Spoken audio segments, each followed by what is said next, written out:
said, it's God's grace. I don't take credit for that kind of stuff because I know who's behind it. He gives you the gifts, and I worked very hard to do the best I could for my country. You know, we went over there fired up to win a war, and they wouldn't let us. We never, actually, when you look at history, the guys on the ground never lost a battle. They won every major battle, every single encounter. And we went over there. We could have ended that war easily the first 6 months, if that long. But they wouldn't let us. I mean, it would have been easily over. It would have brought them to their knees. It only took 2 weeks when we finally did. Let the B-52s loose. By then they had all the SAMs and everything. And some of the poor B-52s, they shot a few of them down. Quite a few at first, till they ran out of SAMs. They were firing so many SAMs at the 52s, because those B-52s really scared them. Because they would just rain down those bombs like a thunderstorm, man, coming down. And that's what ended the war. When Nixon cut the dogs of doom loose, the guys in the Hanoi Hilton, one of my friends, said they were just cheering, but hoping they wouldn't come too close to the Hanoi Hilton. Because they were bombing downtown Hanoi. I mean, they were coming down all over around them. And they said the whole ground was shaking, the dust was falling off the places where they were staying. But that brought them to their knees. And that took about 2 weeks. And you can imagine the amount of lives saved if they'd have done that when we first got there and let us, we could have cleared, we couldn't hit the airfields. And at first they didn't have anything hardly. We could have gone in there and destroyed them all on the ground in a week. With the ammunition and munitions we had at that time even, we would have wiped them out. Didn't have to worry about any SAMs. A lot of AAA, but hey, it's, you know, yeah, you'd lose a few planes, but good night, the war would have been over. No, you can't do that. Just sitting there. I actually was in the first flight to go over downtown Hanoi. And we were being used in the 105s as MiG-Cat, which is a joke because the 105 is not a dogfighter. It never was designed for that. That plane was designed for Mach 2 for supersonic delivery of an atomic or hydrogen bomb. We had a bomb bay in that thing. When we cleaned that thing up, we could go 800 knots, drop that nuke, and be out of there, right on the deck. You drop it from 50 feet. And unfortunately, some of the targets you never come back from because they're too far away. And you've run out of fuel. So, just, I hated to sit on those targets. We had to sit alert with the nukes. 24 hours a day. Full-time alert. Because we were right there. We were the closest ones to them, Red China.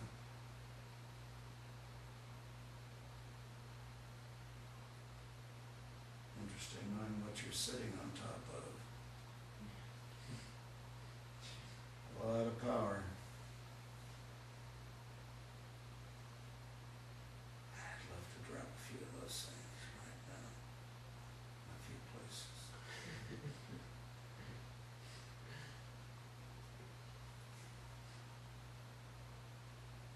Do you guys have any questions on things that interest you about the war or wars? What's the story behind that picture? The whole. We had pulled off of hitting a bridge, and I actually was at a fairly high altitude, about 4,000 or 5,000 feet. And all of a sudden, bam! There was a big fireball in the cockpit. It blew up my oxygen system. And so I was completely depressurized too. So in order to get back home, I had to use the emergency oxygen green apple on my parachute. We had these little oxygen bottles for high altitude bailouts. So you'd have some oxygen by the time you got down below 20,000 feet. But so I pulled that, and the thing is, it pressure fed pure oxygen into you under pressure. I think it was something like 8 psi, and you couldn't talk against it. You know, if you never had a mask over your face and had air coming in so fast, I couldn't talk. I sounded like Donald Duck. They were talking to me, seeing how I was. I tried to tell them I'm okay, you know, but finally, I had to climb up to get over Laos, and got over Laos, and then coasted on down to altitude where it was, as my oxygen ran out on the emergency bottle.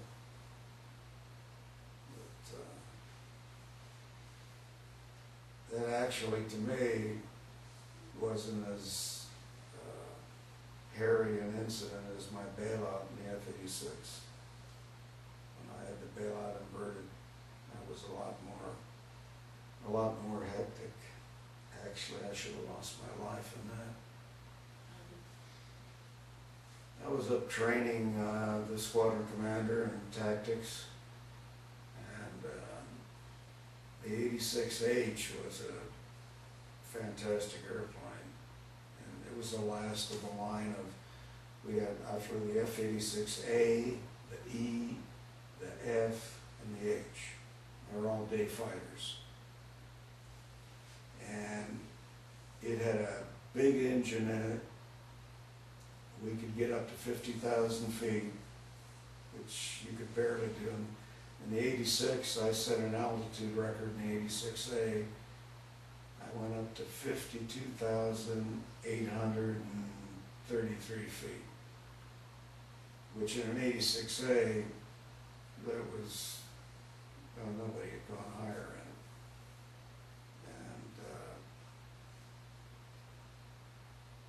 But the H you could. We were in a dogfight starting around 45. And I had gotten on his tail in one turn. I was just coming over like this, coming down on him. And my airplane just stuck in that attitude. It wouldn't come around. And when I was at a low airspeed, so you have to be real careful at high altitude. You don't want to touch things too much, you know. And all of a sudden the thing snapped up and a slack locked on me and put me into a snapping spin, inverted. I was going around, nose would go down and then throw me back up and down and up and like this kind of a thing. And pulling 4 negative Gs. It eventually the force was so great it pushed me up against the canopy to where if this was the ejection seat that I was in, I was up like this, completely out of the seat, pinned up against the canopy. And that started at about 40,000 feet. Then about 8,000 feet, everybody's screaming for me to bail out. I went ahead and I've been in inverted spins all the time and never had any trouble with them. I've always come out of an inverted spin. It was easy. This time it didn't work. So I pulled up the handles. We had two handles. You pull them up and that would eject the canopy. And then that would expose the trigger. So I pulled the handle up, no canopy ejection. It was still on. So I said, well, I'm not staying in this thing, man. You know, there's no way. If it takes my head off when I go out, so be it. And I hit the trigger. Boom, it hit me with at least 50 G's, which that alone should have killed me. My legs and arms should have both been broken. My back and neck were fractured, compressed severely. I was in the seat spinning because the seat didn't come off. As you eject, the seat's supposed to separate from you. It had a lap belt, your lap belt that you tied everything together with, had a cartridge in it. And the cartridge fired, but it didn't open the lap belt. So I'm still in my seat with no chute opening, because it's tied to the seat. When the seat goes, it pulls it automatically. So I'm spinning around in the seat with my arms and legs straight out, tumbling like this. You know, I could see brown and blue and brown and blue. And I'm going, geez, this isn't too good. I didn't want to hit the ground like this. So I started experimenting with my arms, moving them back and forth, and I finally got the seat to slow down in its tumble to where I could lean forward against the pressure and manually pull the D-ring, which is still over there. I used to have my chute and the seat. Somebody stole them. But my chute barely opened. I cut the seat off, and then I almost landed in the burning airplane. So that was a pretty busy day for me.